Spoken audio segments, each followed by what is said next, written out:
Hi students, welcome to Bosco Campus Vision. I am Clinton Clement, Assistant Professor, Department of Commerce, Don Bosco College, Kottayam. Today in this lecture, we will be discussing about manpower planning.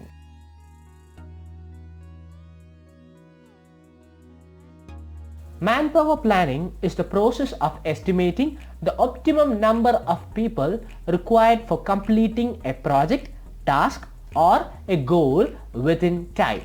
Manpower planning ആ പേരിൽ തന്നെ ഉണ്ട്. നമ്മുടെ human resource management അകത്ത് include ചെയ്യുന്ന ഒരു function ആണ് മാൻ power planning എന്ന് പറയുന്നത്. കൃത്യമായിട്ട് നമ്മളൊരു പ്രോജക്റ്റ് കംപ്ലീറ്റ് ചെയ്യാൻ അല്ലെങ്കിൽ എന്തെങ്കിലും ഒരു ടാസ്ക് അല്ലെങ്കിൽ ഗോൾ അച്ചീവ് ചെയ്യാൻ വിത്തിൻ എ ടൈം പീരീഡിനുള്ളിൽ കംപ്ലീറ്റ് ചെയ്യേണ്ട ഒരു പ്രോജക്റ്റ്, ടാസ്ക് അല്ലെങ്കിൽ ഏതെങ്കിലും തരത്തിലുള്ള ഗോളിന് എത്രയാണ് ഒപ്റ്റിമം റിക്വയർമെന്റ് ഓഫ് പീപ്പിൾ അല്ലെങ്കിൽ എത്ര ഹ്യൂമൻ റിസോഴ്സ് റിക്വയർമെന്റ് ഉണ്ട് എന്ന് കണ്ടെത്തുന്നതിനാണ് നമ്മൾ, അല്ലെങ്കിൽ അതനുസരിച്ച് പ്ലാൻ ചെയ്യുന്നതാണ്, എസ്റ്റിമേറ്റ് ചെയ്ത് എത്ര ആൾക്കാരെ വേണ്ടി വരും എന്ന് എസ്റ്റിമേറ്റ് ചെയ്ത് അതനുസരിച്ച് പ്ലാൻ ചെയ്യുന്ന ഒരു പ്രോസസ്സിനെയാണ് മാൻ പവർ പ്ലാനിംഗ് എന്ന് പറയുന്നത്. Man power planning includes parameters like number of personal, different types of skills, time period etcetera. അപ്പോൾ മാൻ പവർ പ്ലാനിംഗ് അത് ഇൻക്ലൂഡ് ചെയ്യുന്ന മറ്റു കാര്യങ്ങൾ എന്തൊക്കെയാണെന്ന് ചോദിച്ചു കഴിഞ്ഞാൽ optimum number of people required, അല്ലെങ്കിൽ എത്ര പേഴ്സണൽ, എത്രത്തോളം ആൾക്കാരെ ആവശ്യമുണ്ട് ഒരു പ്രോജക്റ്റ് അല്ലെങ്കിൽ ഒരു ടാസ്ക് അല്ലെങ്കിൽ എന്തെങ്കിലും ഒരു ഗോൾ അച്ചീവ് ചെയ്യാൻ എത്രത്തോളം പേഴ്സണൽ റിക്വയർമെന്റ് ഉണ്ട് എന്ന് മനസ്സിലാക്കണം. എത്രത്തോളം different types of skill set നമുക്ക് ആവശ്യമുണ്ട്, എന്തൊക്കെ സ്കിൽ സെറ്റ് ഉള്ള പേഴ്സണൽസിനെയാണ് നമുക്ക് ആവശ്യമുണ്ട് എന്ന് മനസ്സിലാക്കി അതനുസരിച്ച് പ്ലാൻ ചെയ്യുക.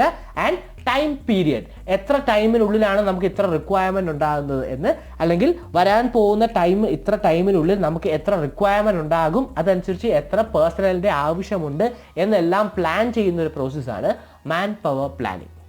It is a never-ending continuous process to make sure that the business has the optimized resource available when required, taking into consideration the upcoming future projects and also the placement of the outgoing employees. Manpower planning എന്ന് പറയുന്നത് ഒരു future oriented process ആണ്. It is an never ending continuous process. ഒരിക്കലും ഒരു end ഇല്ല, ഒരു continuous process ആണ്. കാരണം വൺസ് നമ്മളൊരു മാൻ പവർ പ്ലാനിങ് നടത്തി ഫ്യൂച്ചറിലേക്കുള്ള റിക്വയർമെന്റ്സ് എല്ലാം കണ്ടെത്തി അതിനെല്ലാം പ്ലേസ്മെന്റ് ചെയ്ത് കഴിഞ്ഞാലും ഫ്യൂച്ചറിൽ നമുക്ക് എന്തൊക്കെ റിക്വയർമെന്റ് ഉണ്ടാവാൻ സാധ്യതയുണ്ട്, ഏതൊക്കെ എംപ്ലോയീസ് ആണ് നമ്മുടെ ഓർഗനൈസേഷൻ വിട്ടുപോകാൻ സാധ്യതയുള്ളൂ, അതനുസരിച്ച് മറ്റ് എംപ്ലോയീസിനെ എങ്ങനെ കണ്ടെത്താം, എത്രത്തോളം എംപ്ലോയീസിനെ ആവശ്യം വരും, എത്ര നാളിനുള്ളിൽ എത്ര റിക്വയർമെന്റ് വരും, ഇത്തരം കാര്യങ്ങളെല്ലാം കാൽക്കുലേറ്റ് ചെയ്തുകൊണ്ട് ഒരു നെവർ എൻഡിങ് കണ്ടിന്യൂസ് പ്രോസസ്സാണ് മാൻ പവർ പ്ലാനിങ് എന്ന് പറയുന്നത്. It is also called as human resource planning. Man power planning നമ്മൾ നേരത്തെ ആദ്യമേ പറഞ്ഞ പോലെ തന്നെ മാൻ പവർ പ്ലാനിങ് എന്ന് പറയുന്നത് ഹ്യൂമൻ റിസോഴ്സ് പ്ലാനിങ് തന്നെയാണ്. നമ്മുടെ ഓർഗനൈസേഷന്റെ ഏറ്റവും ഇമ്പോർട്ടൻ്റ് ആയ ഒരു റിസോഴ്സ് ആണ് ഹ്യൂമൻ റിസോഴ്സ് എന്ന് പറയുന്നത്. ഈ റിസോഴ്സിന്റെ ഒപ്റ്റിമം അവൈലബിലിറ്റി ഉറപ്പാക്കുക എന്നുള്ളതാണ് നമ്മൾ മാൻ പവർ പ്ലാനിങ് കൊണ്ട് ഉദ്ദേശിക്കുന്നത്. ഒരു പ്രോജക്റ്റ് അല്ലെങ്കിൽ ഫ്യൂച്ചർ പീരീഡിലേക്ക് ഒരു ഓർഗനൈസേഷന് എത്ര ഒപ്റ്റിമം ഹ്യൂമൻ റിസോഴ്സ് വേണ്ടി വരും എന്ന് കാൽക്കുലേറ്റ് ചെയ്ത് അതനുസരിച്ച് പ്ലാൻ ചെയ്യുന്ന ഒരു പ്രോസസ്സാണ് മാൻ പവർ പ്ലാനിങ് എന്ന് പറയുന്നത്.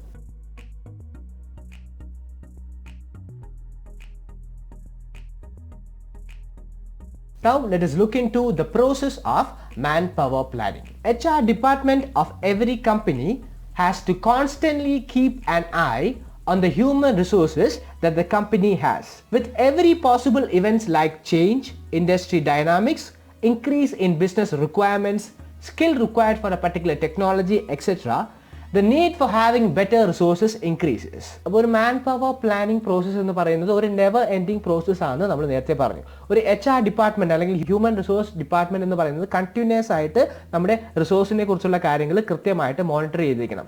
എപ്പോഴാണ് എന്തെങ്കിലും ഒരു കാരണം, ഒരു ചേഞ്ച് മൂലം അല്ലെങ്കിൽ ഇൻഡസ്ട്രീസിൽ ഉണ്ടാകുന്ന എന്തെങ്കിലും ചേഞ്ച്, ബിസിനസ്സിലുണ്ടാകുന്ന റിക്വയർമെന്റ്സിന്റെ വർധന, സ്കിൽ റിക്വയർമെന്റ്സ്, ഏതെങ്കിലും ഒരു പ്രത്യേക ടെക്നോളജിയുടെ ഇംപ്ലിമെന്റ് കാരണം കൂടുതൽ സ്കിൽ റിക്വയർമെന്റ്സ് ഉണ്ടാകുക, അത്തരത്തിൽ എപ്പോൾ വേണമെങ്കിലും നമുക്കൊരു ഹ്യൂമൻ റിസോഴ്സിന്റെ റിക്വയർമെന്റ് ഉണ്ടാകാം. അപ്പോൾ അതനുസരിച്ച് ഒരു ഹ്യൂമൻ റിസോഴ്സ് ഡിപ്പാർട്ട്മെന്റ് എപ്പോഴും മാൻ പവർ പ്ലാനിങ്ങുമായിട്ട് സജ്ജമായിരിക്കണം. കൃത്യമായിട്ട് നമ്മുടെ റിസോഴ്സിനെ ഒപ്റ്റിമം ലെവലിൽ മെയിൻറ്റെയിൻ ചെയ്യാൻ വേണ്ടിയിട്ടാണ് നമ്മൾ മാൻ പവർ പ്ലാനിങ് കണ്ടക്ട് ചെയ്യുന്നത്.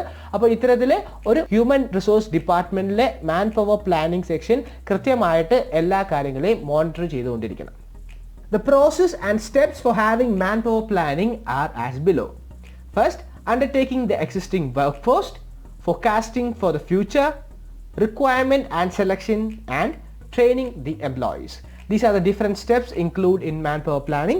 Now let us discuss each of these processes.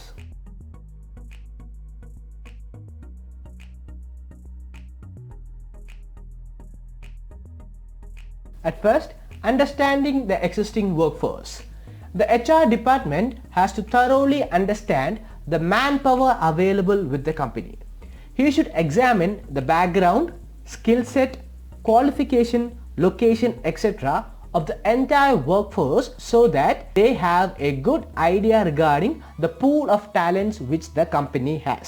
ഒരു HR മാനേജർ നമ്മൾ ഹ്യൂമൻ റിസോഴ്സ് പ്ലാനിങ്ങിൻ്റെ ഫസ്റ്റ് സ്റ്റെപ്പായി നമ്മൾ ചെയ്യുന്നത് നമ്മുടെ എക്സിസ്റ്റിംഗ് വർക്ക് ഫോഴ്സിനെ കുറിച്ച് മനസ്സിലാക്കുക എന്നുള്ളതാണ്. ഒരു HR ഡിപ്പാർട്ട്മെൻറ്റ് ആ ഒരു ഓർഗനൈസേഷനിൽ ഉണ്ടാകുന്ന കംപ്ലീറ്റ് മാൻ പവർ അവൈലബിലിറ്റിയെ കുറിച്ച് മനസ്സിലാക്കിയിരിക്കണം. കൃത്യമായിട്ടും നമ്മുടെ ഓർഗനൈസേഷൻ്റെ മാൻ പവർ റിസോഴ്സ് പ്ലാനിങ്ങിൻ്റെ ബാക്ക്ഗ്രൗണ്ട് എന്താണ്, സ്കിൽ സെറ്റ് എത്രത്തോളം അവൈലബിൾ ഉണ്ട്, ഓരോ എംപ്ലോയീസിൻ്റെ ക്വാളിഫിക്കേഷൻ എന്താണ്, എവിടെ നിന്നാണ് ഓരോ എംപ്ലോയീസ് വരുന്നത്, ഇത്തരത്തിൽ ആ ഒരു ഓർഗനൈസേഷനിൽ ഇൻക്ലൂഡ് ചെയ്തേക്കുന്ന എല്ലാ വിധത്തിലുള്ള മാൻ പവറിൻ്റെയും ഡീറ്റെയിൽസ് മനസ്സിലാക്കുന്ന ഒരു പ്രോസസ്സാണ് അണ്ടർസ്റ്റാൻഡിങ് ദ വർക്ക് ഫോഴ്സ് എന്ന് പറയുന്നത്. ഇത്തരത്തിൽ കൃത്യമായിട്ട് ഒരു ഐഡിയ ക്രിയേറ്റ് ചെയ്യാൻ പറ്റിയാൽ മാത്രമേ നമുക്ക് അതനുസരിച്ച് ഫ്യൂച്ചറിൽ റിക്വയർമെൻറ്റ്സ് ഉണ്ടാവാൻ സാധ്യതയുണ്ടോ എന്നെല്ലാം കണ്ടുപിടിക്കാനായിട്ട് പറ്റുള്ളൂ. Forecasting for the future.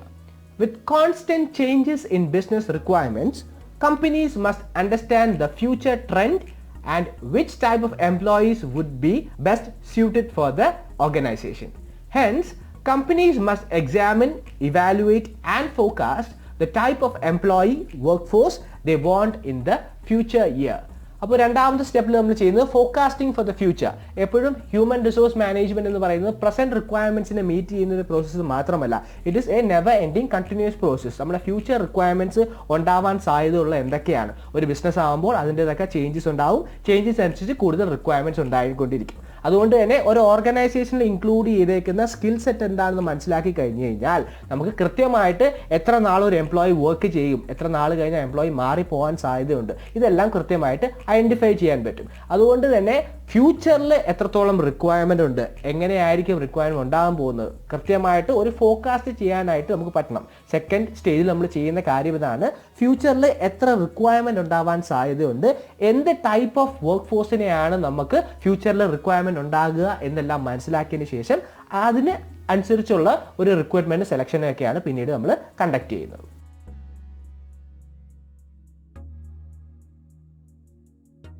After forecasting the future requirements, the next step is recruitment and selection. Depending upon the business requirements, manpower planning leads to a much more well thought out recruitment and selection pattern. This totally depends upon the forecast made and the business requirements. Hence, candidates with better qualification, skill set, experience, etc. are shortlisted as employees to best suit the future needs. അപ്പോൾ നമ്മൾ ആദ്യത്തെ രണ്ട് സ്റ്റേജിൽ ആദ്യമേ നമ്മുടെ organisation എത്രത്തോളം work force അല്ലെങ്കിൽ man power ഉണ്ട് എന്ന് മനസ്സിലാക്കി അതിനുശേഷം ഫ്യൂച്ചർ ഫോർകാസ്റ്റിംഗ് നടത്തി എത്രത്തോളം റിക്വയർമെന്റ്സ് നമുക്ക് ഉണ്ടാവാൻ സാധ്യതയുണ്ട് എന്ന് മനസ്സിലാക്കി. ഈ ഒരു ഫോർകാസ്റ്റിനെ ബേസ് ചെയ്തുകൊണ്ട് അടുത്ത നമ്മൾ കണ്ടക്ട് ചെയ്യാൻ പോകുന്ന രണ്ട് പ്രോസസ്സാണ് റിക്രൂട്ട്മെന്റ് ആൻഡ് സെലക്ഷൻ എന്ന് പറയുന്നത്.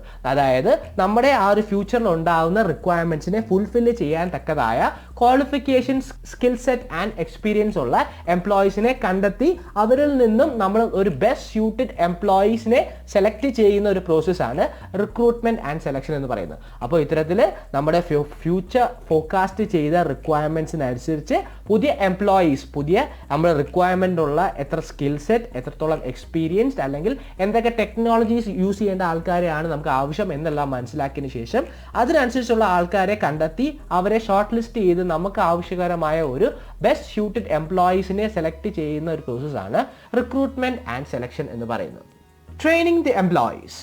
Employees who are a part of the organization are trained to have the best skills, knowledge and understanding about the current job as well as the future requirements. Once നമ്മളൊരു എംപ്ലോയിനെ ഓർഗനൈസേഷനെ select ചെയ്ത് കഴിഞ്ഞു കഴിഞ്ഞാൽ ഒരു employee ഒരു ഓർഗനൈസേഷനിലേക്ക് പുതിയതായിട്ട് വരുമ്പോൾ എന്താണ് അദ്ദേഹത്തിൻ്റെ ജോലി, എന്താണ് ആ ഓർഗനൈസേഷൻ്റെ കൾച്ചർ, ഇത്തരം കാര്യങ്ങളെല്ലാം മനസ്സിലാക്കാൻ കുറച്ച് ബുദ്ധിമുട്ടുണ്ടാകും.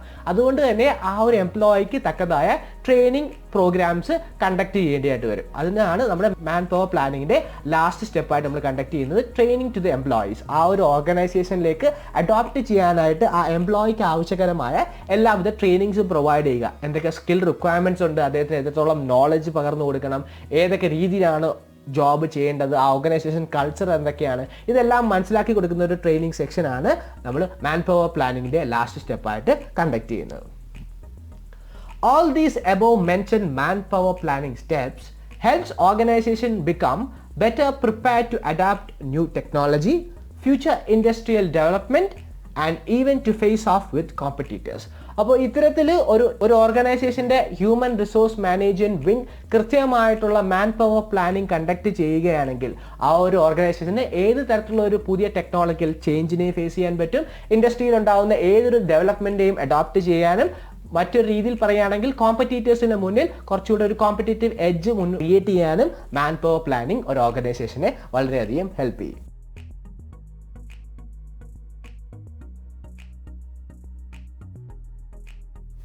അപ്പോൾ ഇന്നത്തെ ക്ലാസ്സിൽ നമ്മൾ മാൻ പവർ പ്ലാനിങ്ങിനെ കുറിച്ചാണ് പഠിച്ചത്. ഒരു ഓർഗനൈസേഷന് എത്രത്തോളം മാൻ പവർ റിക്വയർമെൻ്റ് ഉണ്ട്, അതിനനുസരിച്ച് ഫ്യൂച്ചർ ഫോർകാസ്റ്റ് കണ്ടക്ട് ചെയ്തു, ആ ഫോർകാസ്റ്റിൻ്റെ ബേസിൽ റിക്രൂട്ട്മെൻറ്റ് നടത്തി ആ എംപ്ലോയീസിനെ സെലക്ട് ചെയ്തതിന് ശേഷം അവർക്ക് ആവശ്യകരമായ ട്രെയിനിങ് പ്രോഗ്രാംസ് കൊടുക്കുന്നത് വഴി ഒരു ഓർഗനൈസേഷനിലുള്ള ഹ്യൂമൻ റിസോഴ്സ് ഒപ്റ്റിമം ലെവലിൽ മെയിൻറ്റെയിൻ ചെയ്യുന്ന ഒരു പ്രോസസ്സാണ് മാൻ പവർ പ്ലാനിങ് എന്ന് പറയുന്നത്. അപ്പോൾ ഇന്നത്തെ അസൈൻമെൻ്റ് ആയിട്ട് 2 ക്വസ്റ്റ്യൻസ് ആണ് വന്നിരിക്കുന്നത്. What do you mean by man power planning? Explain the process of man power planning എന്ന് പറഞ്ഞതിൻ്റെ ബേസിൽ നല്ല രീതിയിൽ വായിച്ച് പ്രിപ്പയർ ചെയ്യുക.